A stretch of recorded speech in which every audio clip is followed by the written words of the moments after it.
नमस्कार प्रिय विद्यार्थियों, वीके नॉलेज इलेक्ट्रिकल में आप सभी का स्वागत है। कल बिहार आईटीआई इंस्ट्रक्टर का पेपर हो चुका है, एनालिसिस करेंगे क्योंकि इसी पोस्ट के लिए पेपर फिर होना है। एक नोटिफिकेशन आया था, आपने देखा होगा, जिसमें यह था कि एससीवीटी वाले बच्चों को भी फॉर्म अप्लाई करवाया जाएगा, तो वो एक पूरी प्रोसेस दोबारा होगी। यानी इन बच्चों का पेपर ले लिया, जबकि फॉर्म रीअप्लाई करवाएंगे और सारी प्रोसेस होगी। पेपर कब का है, डिटेल आपको दे दूं एक बार फिर से। पेपर है हमारा 9 सितंबर 2023, फर्स्ट और सेकंड शिफ्ट, 2 शिफ्ट में हुआ था पेपर ये। और इलेक्ट्रिशियन वालों की हम बात कर रहे हैं। एनालिसिस करेंगे मोटा मोटा एक, वैसे तो टोटल इसमें 80 क्वेश्चन टेक्निकल के आते हैं और 20 क्वेश्चन नॉन टेक के आते हैं, जो कि मैंने टेस्ट सीरीज़ भी आपको प्रोवाइड करवाई थी। तो पूरा पेपर जब ऑफिशियल आंसर की आएगी तब हल करवाएंगे। एक बार हम मोटा मोटी रिव्यू देखते हैं कि किस तरह का पेपर रहा, ओवरऑल क्या देखने को हमें मिला। आप पेपर अगर देकर आए हैं तो ज़रूर एनालिसिस के साथ आप भी बताइए कि आपका पेपर कैसा रहा, और पेपर देने नहीं गए तो देख लीजिए कि किस तरह के क्वेश्चंस आजकल एग्ज़ाम में आ रहे हैं। मोस्टली आजकल किस तरह से क्वेश्चंस आ रहे हैं उस पर भी एक चर्चा हम करेंगे। ये इस पेपर की बात नहीं है, कई और भी पेपर में ऐसा हो चुका है। तो जनरली सबसे पहले तो मैं आपको बताऊं, अभी रिसेंटली जो एग्ज़ाम पेपर बन रहे हैं ना, उन सब में एनर्जी सोर्सेज पर बड़ा ध्यान दिया जा रहा है। और एनर्जी सोर्स में से भी सवाल किस में से आ रहे हैं, ऊर्जा उत्पादन का जो आपका नॉन कन्वेंशनल यानी गैर परंपरागत तरीका जो है ना, उसमें से आ रहे हैं। या यूँ कह दें कि रिन्यूएबल एनर्जी जो सोर्सेज है उनमें से बड़े सवाल, मोस्टली उनमें से भी 2 आ रहे हैं, सोलर और विंड। तो इनमें से क्वेश्चन आ रहे हैं। और अभी कल परसों एक यूपी से वो है बच्चा पवन, उसने कमेंट किया था कि सर उसमें सोलर वाले में MPPT करवा दो, मैक्सिमम पावर ट्रैकिंग वाला। सेम उसी का क्वेश्चन उन्होंने पूछ रखा है। किस तरह की चीज़ें थी, आओ फटाफट से देख लेते हैं। कुछ नहीं, क्वेश्चन देखने और उसके आंसर देखना है। पूरी ऑफिशियल आंसर की आएगी तब पेपर हल करवाएंगे, उसको भी आप देखिएगा ज़रूर। सवाल देखो, गति बढ़ने पर अल्टरनेटर की फ्रीक्वेंसी का क्या होगा। देखो, एक अल्टरनेटर की गति जो फ्रीक्वेंसी जो होती है वो गति के समानुपाती है। अगर स्पीड बढ़ेगी तो फिर फ्रीक्वेंसी भी बढ़ेगी। ध्यान रखना, दोनों शिफ्ट के मिक्स क्वेश्चन करवा रहा हूँ मैं। मुझे नहीं पता किस शिफ्ट के थे, क्योंकि कुछ बच्चे ने बताया शिफ्ट के, फर्स्ट के, कुछ बच्चे ने बताया सेकंड के, ज़्यादा बच्चे सेकंड वाले थे। तो फिर इसमें मोस्टली सेकंड शिफ्ट के क्वेश्चन है। सबसे ज़्यादा क्षमता किसकी होती है, दरअसल यहाँ क्षमता हिंदी में लिखा हुआ है, इंग्लिश की तरफ जब आप जाएंगे तो आपको एफिशिएंसी ही लिखा हुआ मिलेगा। और देखो, मैक्सिमम एफिशिएंसी क्वेश्चन जब भी आएगा तो हम ट्रांसफॉर्मर ऑप्शन की तरफ ही जाएंगे। बच्चे ने बताया कि ट्रांसफॉर्मर ऑप्शन में था, आपको भी पता है और आप कर भी सकेंगे। 95 से 98% तक एफिशिएंसी होती है। और इसके पीछे कारण ये होता है कि ट्रांसफॉर्मर में मैकेनिकल लॉस नहीं होता, यानी बाकी मशीनों में 3 लॉस होते हैं, जबकि ट्रांसफॉर्मर में 2 ही लॉस होते हैं। एक लॉस सीधा सीधा कम हो गया तो जो लगभग 7 से 8% लॉस होता है वो एफिशिएंसी बढ़ गई, क्योंकि कोई रोटेशनल पार्ट है नहीं, इसलिए रोटेशनल लॉस होता नहीं है, तो एफिशिएंसी बढ़ गई। अच्छा, सवाल देखो, फैन रेगुलेटर किस पदार्थ का बना होता है। अब ये सवाल मुझे थोड़ा सा समझ में नहीं आया, ऑप्शन देखने से पता लगे। फैन मटेरियल में रेजिस्टर किसका बना होता है ये पूछ रहा है, या फैन का ओवरऑल रेगुलेटर जो है वो मटेरियल पूछ रहा है। दरअसल रेगुलेटर मटेरियल की जब हम बात करते हैं तो वो आउटसाइड मटेरियल की बात करता है, और आउटसाइड मटेरियल जो होता है ना वो होता है प्लास्टिक। अब सिंपल प्लास्टिक तो बोल नहीं सकते इसे, तो पॉलीकार्बोनेट होता है ये, ठीक है ना। अब अगर ये ऑप्शन में था तो आप मुझे कमेंट करके ज़रूर बताना कि यही था क्या। और अगर इसमें रेजिस्टर किसका है वो पूछा है, तो फिर रेजिस्टर तो वेरिएबल रेजिस्टर होता है, परिवर्तमान प्रतिरोधक होता है। किसका बना होता है अगर ये पूछे आपसे, तो फिर जनरली हम क्या करेंगे, यूरेका ऑप्शन के साथ ही जाएंगे, ठीक है। यूरेका ऑप्शन में अगर है तो क्योंकि रजिस्टर बनाने के लिए काम में लेते हैं यूरेका, तो वो ऑप्शन कर सकते हैं।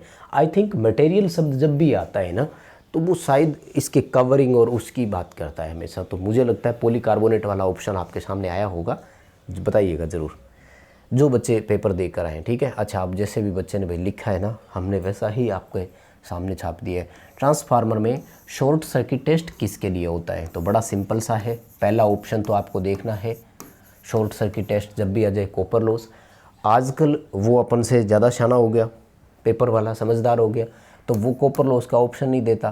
तो अगर कॉपर लॉस का ऑप्शन नहीं था तो दूसरा आपको क्या ध्यान रखना है, इक्विवेलेंट सर्किट पैरामीटर, तुल्यांक परिपथ पैरामीटर्स ज्ञात करने के लिए भी आप ऑप्शन में ये वर्डिंग डाल सकते हैं। मुझे लगता है कॉपर लॉस वाला होगा ऑप्शन। तो अब बिना ऑप्शन के तो देखो क्वेश्चन इसी तरह से होंगे। High pressure mercury vapour lamp में प्रकाश किस रंग का होता है, HP MV पूछ रहा है। देखो 2-3 ऑप्शन आप इसमें ऐड कर सकते हैं।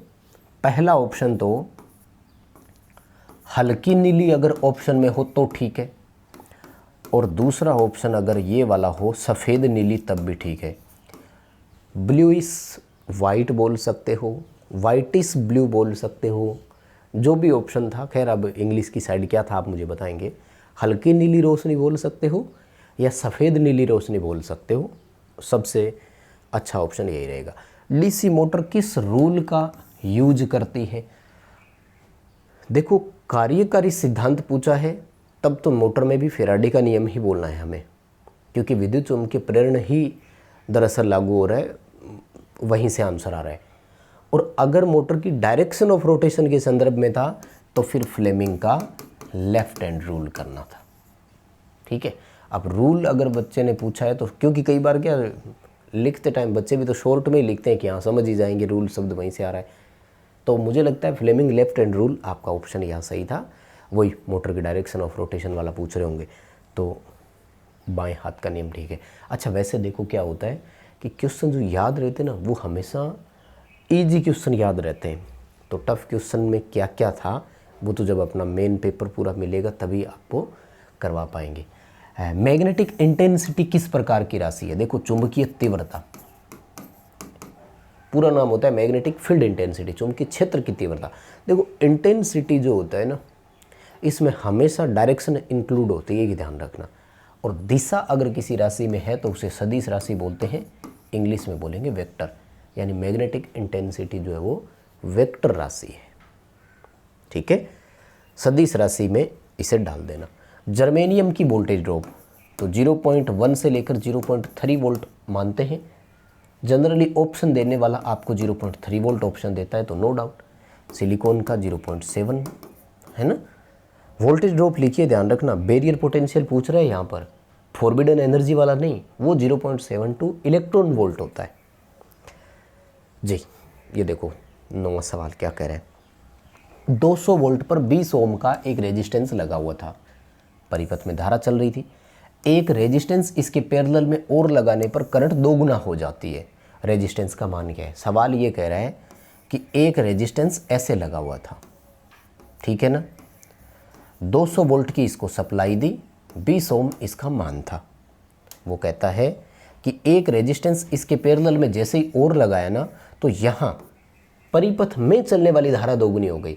तो पहले देखो 200 वोल्ट पर 20 ओम वाला कितनी धारा ली इसने, कितनी धारा ली? 200/20 10 एम्पियर हो गई। यानी यहाँ से 10 एम्पियर करंट चल रही है जो कि परिपथ की थी। अब वो कह रहा है कि एक और लगाते यहाँ करंट 20 हो गई। इसका मतलब है इस ब्रांच की भी धारा कितनी है? 10 एम्पियर ही है। तो फिर यहाँ रेजिस्टेंस कितने का है? सेम उसी मान का है।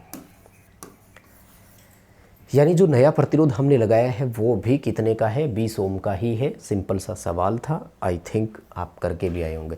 जनरली ये जो क्वेश्चंस बच्चे बताते हैं ना ये वही होते हैं जो बच्चों के सही हुए होते हैं। भाई ये सिंपल सी बात है ना, याद तो वही रहेगा जो हम अच्छे से करके आए हैं। देखो सवाल, यूनिवर्सल मोटर की शायद विशेषता पूछी होगी क्योंकि 3 ऑप्शन उसने बचाए बच्चे ने। AC/DC दोनों पर काम कर सकती है, हाई स्टार्टिंग टॉर्क और ईजी स्पीड कंट्रोल। तो तीनों ऑप्शन सही है यूनिवर्सल मोटर के बारे में, कोई प्रॉब्लम नहीं है।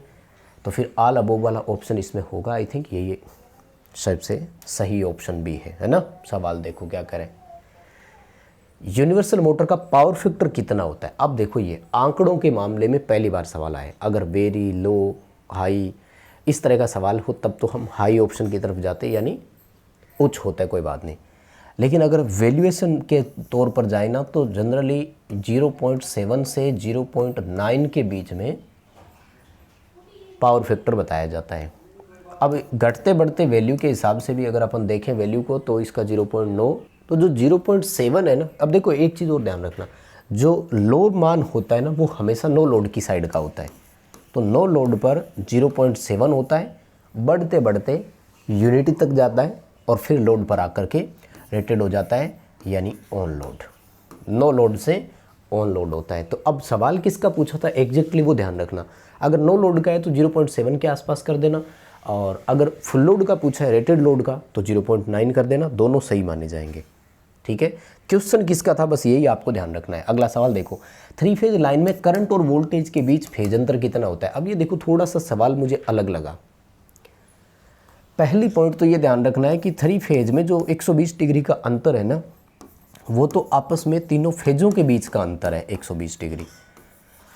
अब अगर आपसे लाइन वोल्टेज और लाइन करंट के बीच में पूछा जाए ना, तो इसमें हमेशा ध्यान रखना, स्पेसिफाइड करना होगा कि वो स्टार में पूछ रहा है या डेल्टा में पूछ रहा है। ये आपको थोड़ा सा हमेशा ध्यान रखना होगा। फिर भी इस तरह का अंतर अगर आए ना तो 30 डिग्री का उत्तर बताया करो। क्या होता है दरअसल, पूरी डिटेल से मैंने स्टार डेल्टा थ्योरी में करवाया हुआ है। 30 डिग्री का डिफरेंस तो रहेगा ही रहेगा, प्लस 5 इसमें और जुड़ जाता है, यानी करंट जो है ना वो आगे होगी या पीछे होगी, वो 30 डिग्री कनेक्शन के बाद डिपेंड करेगी कि मोटर का या मशीन का पावर फैक्टर कितना है। तो 30 डिग्री ऑप्शन अगर करेंगे तो मुझे लगता है ज़्यादा सही रहेगा। एग्जैक्ट लैंग्वेज क्या थी वो तो फिर आंसर की आएगी ना, तभी अपन समझ पाएंगे। सवाल देखो, 3 फेज बैलेंस लोड में टोटल शक्ति ज्ञात करनी है। तो टोटल शक्ति ज्ञात करने के लिए फॉर्मूला क्या होता है, √3 VL/IL cos φ। ठीक है, √3 को वो कह रहा है गुरुजी हल करके दे रखा था, कोई बात नहीं, 1.732 आ जाएगा। तो आगे तो दोनों वही चीज़ें है ही फिर, है ना, लाइन वोल्टेज लाइन करंट। उसके बाद में देखो यूपीएस में कौन सा मोड अवेलेबल नहीं है। देखो यूपीएस ऑनलाइन मोड में भी होता है, ऑफलाइन मोड में भी होता है। ऑफलाइन को स्टैंड बाई बोलते हैं, तो स्टैंड बाई का दूसरा ऑप्शन आप बाईपास ऑप्शन बोल सकते हैं। आउटेज नाम से कोई आपका मोड नहीं हो सकता। आउटेज तो एक तरह से ख़राब या बाहर वाले मोड को ही बोलेंगे। ठीक है, और उसके बाद में देखो ये सवाल पूछ रहा है कि जब सर्किट ब्रेकर में अगर आर्क की लंबाई बढ़ती है तो प्रतिरोध क्या होगा। सीधा सिंपल सवाल लगा दिया करो, रेजिस्टेंस लंबाई के समानुपाती है। अगर लंबाई बढ़ेगी तो रेजिस्टेंस भी बढ़ेगा, इसीलिए तो एक लिमिट के बाद आर्क जो है वो बुझ जाता है। समझ रहे हैं आप भाई, स्पार्किंग पैदा हुई, आर्क जा रहा था कहीं पर, लेंथ बढ़ती गई तो रेजिस्टेंस बढ़ा, फाइनली आर्क जो है वो क्विंचिंग हो गया, एक तरह से आर्क का समन हो गया। यानी लंबाई के साथ में यूँ समझ लीजिए कि आर्क का जो रेजिस्टेंस है वो बढ़ता है। सवाल देखो, कह रहे हैं कि फास्ट का फुल फॉर्म पूछा। अब ये किस संदर्भ में पूछा वो इनको स्पेसिफाई करना चाहिए था, क्योंकि फास्ट की अलग अलग है, आप भी सर्च करना आ जाएगा। जैसे ये भी है फर्स्ट एड सूटेबल टाइम भी ठीक है, और फर्स्ट एड फॉर सेवरेट ट्रॉमा यानी ट्रॉमा से बचाने के लिए भी है, और एक और भी है जिसमें सिंपल लिखा होता जैसे कि फास्ट आर्म। ठीक है, ऐसे 2-4 ऑप्शंस और भी थे। तो देखते हैं किस संदर्भ में था। इसका आंसर जो है वो ऑफिशियल आंसर की आने पे ही अपन दे पाएंगे सवाल क्या है। और उसके बाद में देखो इन दोनों को जोड़ना था, यानी सेम संख्याएं हैं बाइनरी में और इनको जोड़ना है। देखो बाइनरी का जोड़ वैसे तो मैं आपको बहुत बार करवा चुका हूँ, लेकिन आज अलग तरीके से और बता रहा हूँ तो समझ जाएंगे, उम्मीद है। देखो 1 और 1 होता है 10 बाइनरी में, हमेशा 10 का आएगा 0, 1 करेंगे कैरी, 1 और 0 का 1, फिर 1 और 0 का 1। अब आपको ट्रिक बताता हूँ, 1 और 1 को जोड़ो, अगर इस तरफ 0 0 है तो नीचे सीधा 10 लिख दो, इस लाइन को छोड़ ही दो, फिर सेम वही आएगा, 1 और 1 का 10 आएगा, इस लाइन को छोड़ ही दो, 0 का 0 आ जाएगा, 1 और 1 का 10 आएगा, ये उत्तर बनेगा आपका 100 10 10। ठीक है, बाइनरी का जोड़ करना था। और उसके बाद में देखो व्यक्तिगत मांग, व्यक्तिगत मांग को इंग्लिश में बोलते हैं इंडिविजुअल डिमांड, और टोटल डिमांड का रेशो क्या कहलाता है, तो इसे हम बोलते हैं डाइवर्सिटी फैक्टर, हिंदी में बोलते हैं विविधता गुणक या विविधता घटक। ठीक है, और ये तो लेटेस्ट पावर सिस्टम शुरू हुआ है तो उसमें अभी तो करवाए हैं। वेरिएबल रेजिस्टेंस वैल्यू में फोर्थ बैंड किसे दर्शाता है, फोर्थ बैंड किस तरफ से नहीं दिया हमेशा तो ध्यान रखें, हम टॉलरेंस के साथ ही जाएंगे, यानी वो सहनशीलता को दर्शाता है। वो बता रहा था कि गुरुजी रजिस्टर के 2 क्वेश्चन पूछे, यानी टॉलरेंस में गोल्डन की टॉलरेंस भी पूछी थी। देखो गोल्डन और सिल्वर इन दोनों की टॉलरेंस का तो सबसे ज़्यादा क्वेश्चन आ रहा है, ठीक है ना। तो गोल्डन की 5% है और सिल्वर की 10% है। कम से कम इन 2 टॉलरेंस को तो आप सीधा सीधा याद रखें तो ही सही रहेगा। ठीक है। और उसके बाद में देखो पूछा कि फॉर्म फैक्टर किसका अनुपात है, तो आरएमएस मान और औसत मान का अनुपात फॉर्म फैक्टर कहलाता है। साइन वेव में 1.11, त्रिभुजाकार में 1.5 और वर्गाकार का इकाई होता है। मान भी याद रख लेना। डीसी मशीन की अधिकतम दक्षता कब होती है, डीसी मशीन की दक्षता अधिकतम तब होती है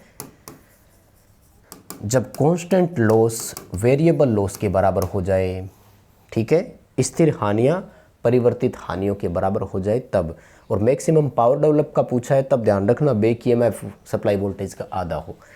सिंगल फेज इंडक्शन मोटर में कौन सा रोटर यूज होता है, सिंगल फेज इंडक्शन मोटरों का रोटर हमेशा केज टाइप होता है। मोस्टली जितनी भी मोटरें, 3 कैपेसिटर वाली मोटरें, 1 शेडेड पोल मोटर, 2 रेजिस्टेंस और इंडक्टेंस स्टार्ट वाली मोटरें, यानी टोटल 6 मोटरें होती है जिनका रोटर केज टाइप होता है। उसके बाद में आर्मेचर टाइप आ गया जो हमारी कम्यूटेटर मोटरों की श्रेणी में आती है, यूनिवर्सल और रिपल्सन। तो मोस्ट ऑफ दी या मेजोरिटी जो है वो केज टाइप में ही रहेगी, तो वही करना। उसके बाद में देखो भाई ये आया है आपका पवन ऊर्जा में वीएटी का पूरा नाम क्या है, तो वर्टिकल एक्सियस या वर्टिकल एक्सल विंड टर्बाइन इसका पूरा नाम था। और सोलर में एमपीपीटी का पूरा नाम क्या है, ये वो पवन ने पूछा था।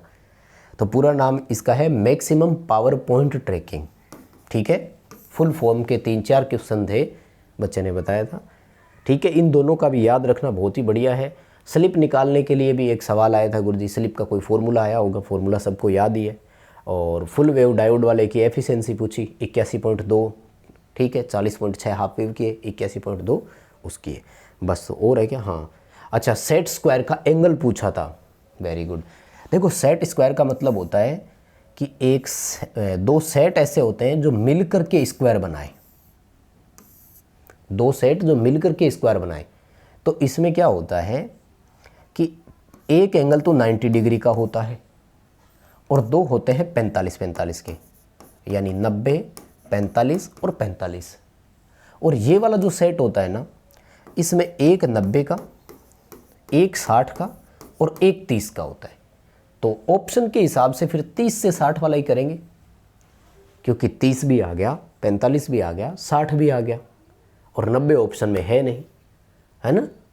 सेट स्क्वायर की हमेशा यही रहती है, 90, 45, 45, 90, 60 और 30, 2 सेट होते हैं, दोनों में इस तरह के एंगल बनते हैं, ठीक है।